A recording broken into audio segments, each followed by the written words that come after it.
I am Richard Mwenja, and this is Richard Mwenja Exclusive. So glad to have you with us today as we discuss matters to do with politics and governance in this country. And I have your favorite think tank, Kenya's most sought-after political analyst, the first of his name, Vegas' biggest expert, certainly after Musalia Mudavadi, Herman Manyora. Hey, how are you doing today, Prof? Why do you say after Mudavadi? He could come after me. You're not a prince. Mudavadi is a prince. No, a prince, but I could be the king. Really? Yeah, continue. Child of a peasant, rising up to be the king. I won't be the first. Ruto is there.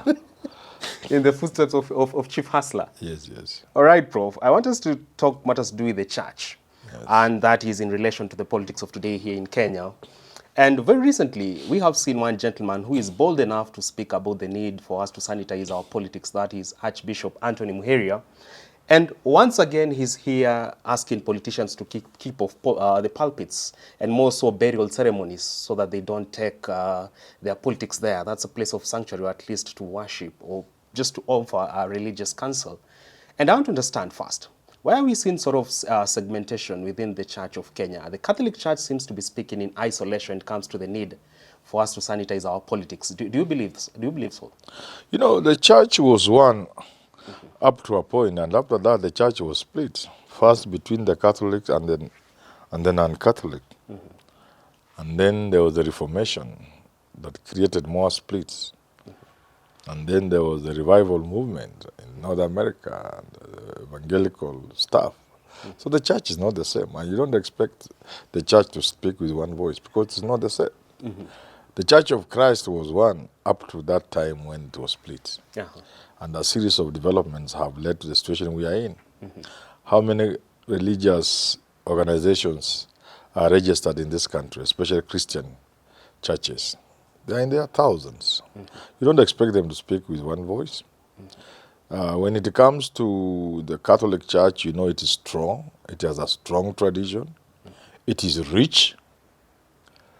You cannot very easily use money with the Catholic Church in the way you would use with some of these drum beating things from my place.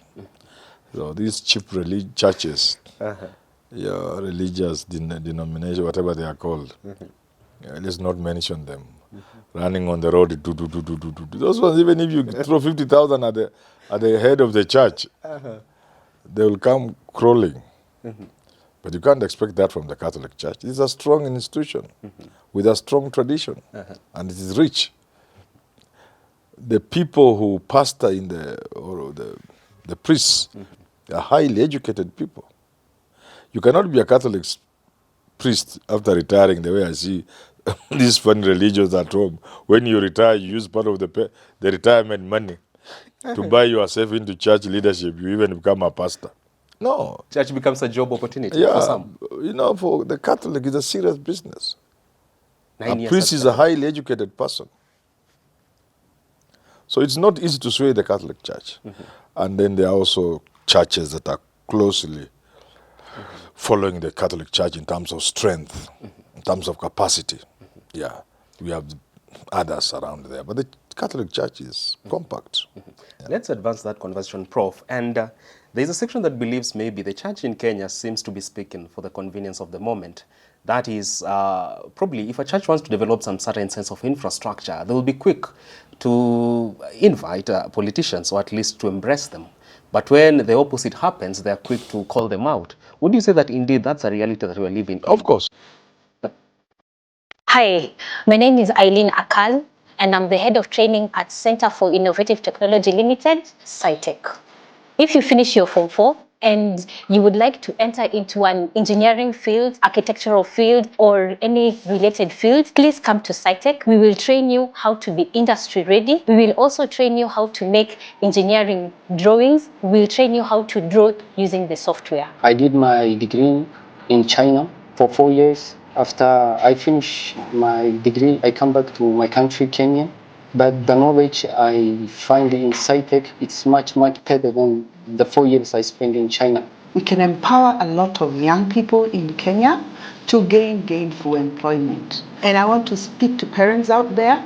If you have a child who's just done fourth form, between the time they do their exams and the time they enter tertiary education. There are so many months there they waste. Bring them here. In those short months, they will gain skills that they can use to advance their careers, to start their own even private companies. They can find work online. And when they go to university, they'll be so way ahead of their peers. Welcome to SciTech.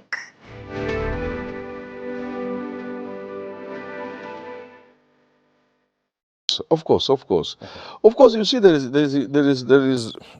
is a pragmatic aspect, aspect of life. You may say we don't want politicians, but then you find yourself in situations where you want so-called development. You want to buy equipment for the church choir, and that's the time you quickly remember that the governor could come in handy. Convenience of the moment. Yeah, you want to roof your church, which you have been constructing for the past 5 years. Then you realize you need 5 million for that. The congregants cannot raise 5 million, so you look for outside support. Outside support comes from politicians. That's where the problem is. But there are churches that are self-sustaining. For example, like the Baptist. Everything is done by the Baptist community itself. I'm not so sure, but I think that's how they work. They do things themselves. The Catholic Church is strong enough to do its own development. But you see, you can't rule out the fact that there could be a few greedy priests, and they are there. I have witnessed some. They need money more than people who are not priests. They are more secular than some of us. They are more fleshy than some of us. They imbibe and indulge in things more than some of us. So such a wayward priests, Catholic priests, will invite politicians. They will always have projects. Oh, we are putting up this, we are putting up this. Then that will make them get money from politicians to finance and support their wayward ways of life. So they will be there. But generally speaking, the Catholic Church is self-sustaining. It can do its own things.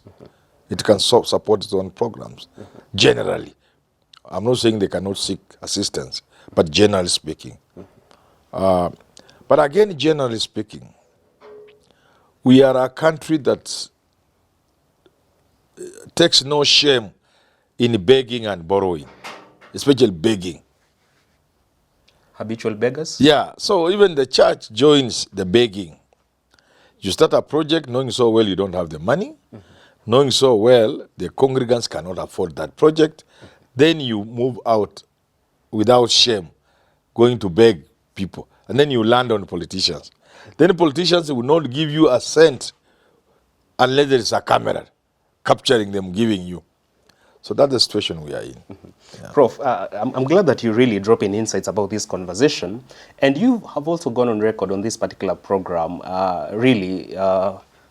being a cheerleader of the Church of today, saying it has regained its voice. At one point, the Church played a crucial role in second liberation in Kenya. Yes. And now that you said they are regaining that shed in their element, I want to understand, if the Church continues going big in calling out the mess in the government of today, do you foresee it playing a crucial role in either speaking doom for Ruto in 2027 with regards to his re-election, or also convincing the masses to vote for him should he do things right?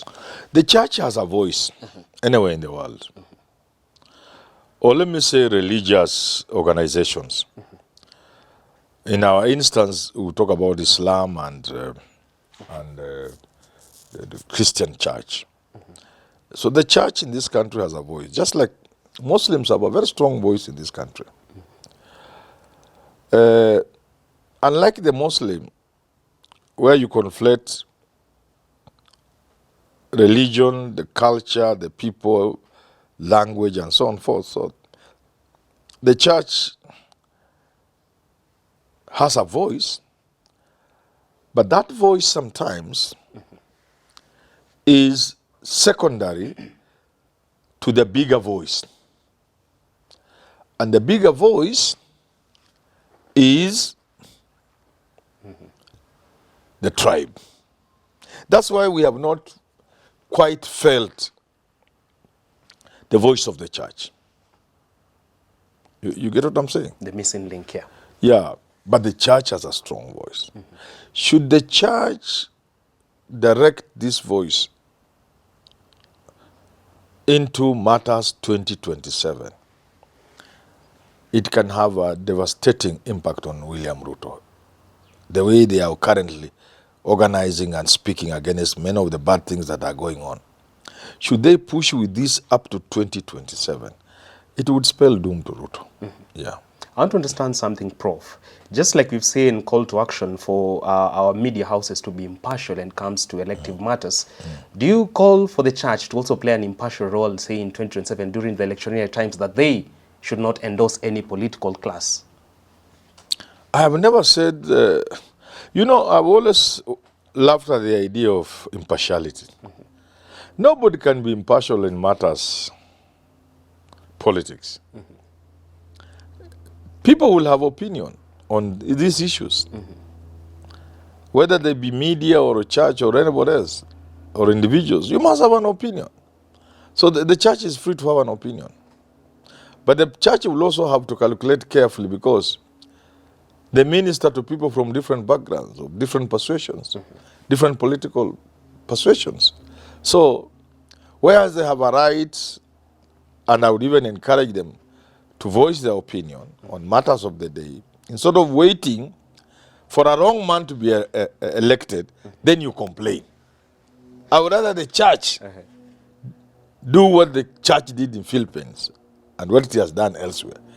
You give direction. You say, look here, in the last election, you people elected somebody, and he messed you. This time, do you think you want to elect the same person? Or you elected somebody, he's doing well. Let him finish his job. There are those who want to come and stop this man from doing the good job he's doing. What is their interest? It can't be your interest. So the church ought to give direction, including political direction. Because politics affects everything, including the church itself. Why? Because God will be happy to see his people happy, living good lives. You must live a good life here before you live the better life in heaven. So it's in the interest of the church to ensure that church members live decent lives. Sure. That is not possible if our politics is not good, if we don't have the right leaders. So the church should take direct interest. But they must also be aware, and I'm sure they will put them in check. If you have 100 congregants and 40 are Azimio, 50 are Kenya Kwanza, you have to be careful how you navigate it. But nevertheless, some form of direction is important. Very well. Rightly put, Prof. I want to understand something. We are at a time whereby you've called out on the Church of Kenya having rogue shepherds being domiciled therein, and also some churches really lacking probably the right credentials for them to spearhead their theological obligations. There was a time whereby we were speaking into the need for us to have a law that regulates the formation of churches in this Kenya, and also who are going to be the stewards of these very same churches. Do you think that's a call that is long overdue in Kenya? Well, I don't know whether to go the Kagame way, the Museveni. I think it's Museveni or Kagame. Where It's Kagame. Yeah. Is it called Kagame or Kagame? Paul Kagame. Paul Kagame. Well, he says you must be somebody serious. He wants to look at your degree in theology. I don't think we want to go there, but I also think we are making ourselves the laughing stock of the world with the sort of things that are going on in this country. Bring it home. The sort of things people are calling churches, and we can't allow those kind of things to go on. Things that celebrate poverty. Exactly proving Karl Marx right. How so? That religion is the opium of the poor, of the oppressed. We can't have that. Mushrooming of churches. No, mushrooming is nothing, but surely some of the things we are calling churches, some of the things they are doing to their followers or telling their followers to do. Desperate souls. No, and celebrating poverty by word and deed, and perpetuating all manner of idiocy. That we can't allow. But you don't need to regulate. You don't need to put stringent conditions. But there are things we can do. Top of it, We can deal with commercial churches. commercial churches. There are churches which we know are out there to make money. Even during wakati wa kutoa sadaka milango ya chuma inafungwa. Si ni kweli? Na askari wako pale nje. Si wako Nairobi hii. Manake sadaka ni mamilioni. Courier services there to collect huge money. Please, you know that, don't you? If you don't know it, ask me after the show. Milango inafungwa wakati wa sadaka. Na askari wako. Na courier services inapeleka pesa bank. Commercialization of religion? Yeah, before this M-Pesa thing came to assist them. Churches like those must pay taxes. Because you are in business. Taxation of, that's a highly emotive subject to bring in Kenya. There's nothing emotive about it. If you are, you know, why would we allow the Catholic Church to have billions and we don't ask them for taxes? How and why? They could be putting that in CSRs. Look at the number of Catholic schools. Look at Catholic mission hospitals. You can't ask them to pay taxes. They are a truly religious organization. They are serving mankind. But there are those people who collect hundreds of millions and put in their pockets. They don't even have a kindergarten. Or community cattle rape. Nothing. They should pay taxes. That's one way. So that we know you are in business and you pay high taxes. We have special taxes for you.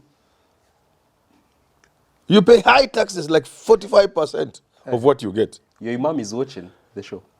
I don't care. Muslims don't do that kind of thing. Muslims don't make money out of religion. No. Islam is a simple religion. We don't do that. Then there are those again who have churches registered. And if you look at them, and you wonder exactly. So we will put conditions on where a church can be. You don't wake up in Kenya Science today, open a church at Junction Mall. No. Where can a church be? And what are the conditions under what a church should operate? Fair enough. So there are things we would do that will be self-regulating. You can, if you are a member of a church and you want to splinter church, fine, go ahead. But you are going to encounter problems. Where is your registered office?